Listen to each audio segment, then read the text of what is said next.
Bonjour et bienvenue dans le programme de formation e-learning d'Obepédia. Je vais vous présenter un cas clinique que vous avez peut-être déjà connu lors de votre deuxième journée de formation dans votre centre respectif. Ce cas clinique a pour objectif de vous montrer une situation qui pourrait vous poser problème au domicile en tant que professionnel de santé. C'est le cas clinique de Marjorie. Marjorie a 15 ans, elle est entrée dans le programme Obepédia sur les conseils de la sage-femme de sa maman. Elle vient d'avoir une petite demi-sœur. Marjorie est scolarisée en 3e SECPA. C'est une jeune fille qui a toujours eu des difficultés scolaires.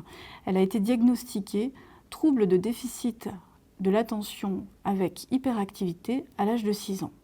Elle prend de la Ritaline tous les jours en dehors des vacances scolaires. À la maison, c'est très compliqué. Elle se met en colère très facilement et va chercher du calme dans les placards. Elle mange de tout et surtout en très grande quantité.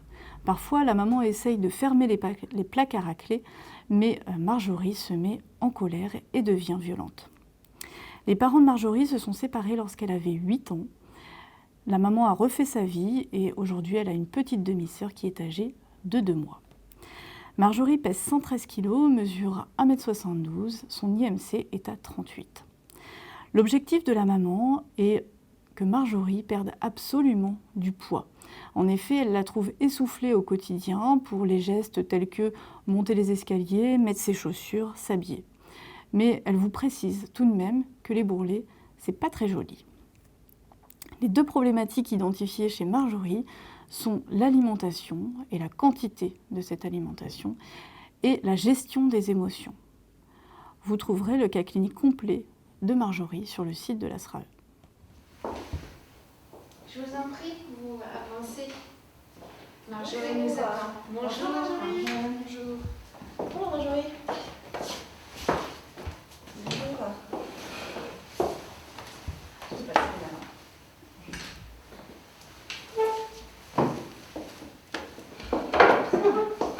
Donc merci de recevoir cet après-midi. Donc je vous présente Cécile, qui est ma collègue psychologue et qui fait partie de l'équipe Obepédia et qui sera d'ailleurs votre coordinateur de proximité. Donc ça sera votre interlocutrice principale, d'accord ? Et donc on est là aujourd'hui pour vous présenter un petit peu le compte-rendu du bilan éducatif qu'on a mené à l'hôpital. Donc ça se présente sous cette forme-là, d'accord ? Donc on avait imaginé plusieurs choses pour Marjorie, dont 3 objectifs et un travail surtout... Marjorie, tu viens, tu nous écoutes, tu t'assois ou comment ça se passe ? Ouais.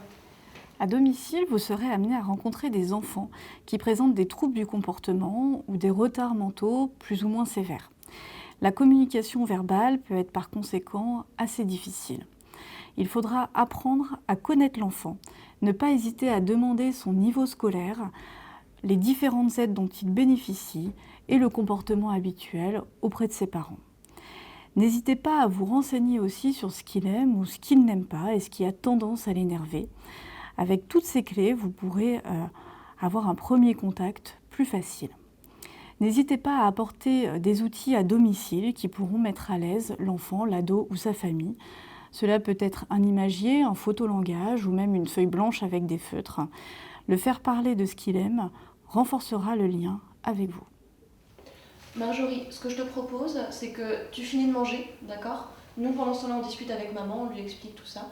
Et puis quand tu es prête, tu nous rejoins. Est-ce que ça te va ? Est-ce que tu es d'accord ?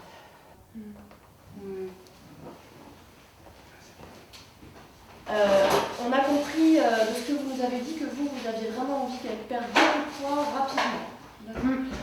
Nous, en parlant entre nous, ce qui nous paraissait préférable dans un premier temps, c'était plutôt de travailler sur une stabilisation du poids et d'autre part la gestion des quantités de nourriture.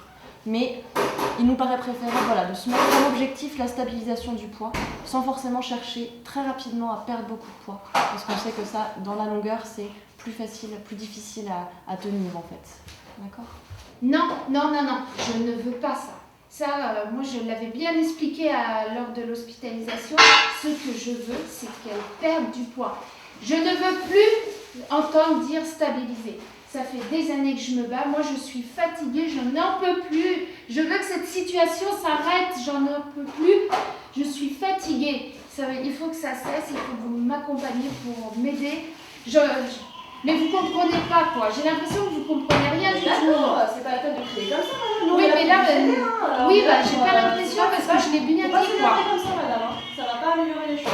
Oui, mais là, vous voyez, là, je m'énerve et le bébé il pleure et c'est trop compliqué pour moi là. Dans cette scène, vous constatez que la maman semble épuisée. Elle vient d'accoucher et Marjorie est très difficile. Ne le prenez pas pour vous, entendez cette colère, reformulez-la et essayez d'en parler avec le parent. Il ne faut pas hésiter à faire quelques propositions pour aider les parents. Parfois, ils en ont besoin. Ils sont tellement fatigués qu'ils n'ont plus aucune idée et ont besoin d'un coup de pouce. Nous sortons à ce moment-là de l'éducation thérapeutique où le patient doit trouver la solution par lui-même, mais parfois un petit coup de pouce et la motivation, l'espoir et l'entrain reviennent. Madame, je comprends. Je vois bien que vous êtes épuisée et je comprends que vous soyez en colère. C'est normal, d'accord? Mais là, pour le moment, il est trop tôt, d'accord? Elle ne le connaît pas, Marjorie, on ne peut pas lui demander maintenant de rester assise avec nous, d'arrêter de manger tout de suite. C'est trop tôt, d'accord? Mais on est là pour chercher des solutions ensemble et on va y arriver, mais ça va prendre du temps, c'est sûr. On va continuer à travailler ensemble, on est là pour ça. D'accord? Maman, est-ce que je peux manger de la pizza? Non. Non, Marjorie, j'ai de la pizza, j'ai envie de la pizza. J'ai mangé. Non, Marjorie, maman, ça c'est pas possible. Mais j'ai envie de la pizza, elle me laisse jamais manger, je veux manger. Non, mais non, lâche-moi. Tu peux pas taper ta mère comme ça. Je l'ai pas tapé, je voulais juste une pizza. Elle te dit non et c'est son droit parce que c'est ta mère et qu'elle Non. elle sait ce qui est bien pour toi, Marjorie, d'accord? Mais Je c'est vois pas bien du que tout. t'es énervée, mais c'est pas possible de faire comme ça. C'est pas possible, d'accord? Tu peux pas taper ta maman. Est-ce que tu veux bien, s'il te plaît, t'asseoir un petit peu avec nous? Tu t'arrêtes un petit peu, regarde. Je t'ai amené ça. Est-ce que tu veux bien, s'il te plaît? Regardez, c'est des cartes. T'as pas besoin de me parler et tu me montres quelle carte là représente le mieux comment tu te sens maintenant. Est-ce que tu veux bien la regarder, s'il te plaît? S'il te plaît.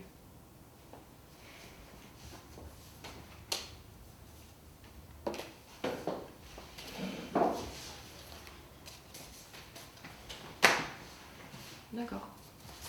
C'est parfait. Il est essentiel de pouvoir recadrer un enfant lorsque la situation va trop loin. En effet, l'enfant a besoin de limites, il les cherche, il en a besoin pour se construire.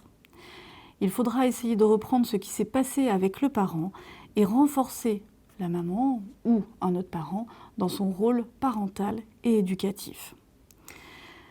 Vous aurez à disposition sur le site de l'ASRAE des outils éducatifs pour vous aider à domicile. De même, pensez à venir encore une fois à domicile avec des outils pour accrocher avec l'enfant ou le jeune. Ils vous seront très utiles pour débloquer une situation qui pourrait s'avérer difficile sur le plan émotionnel.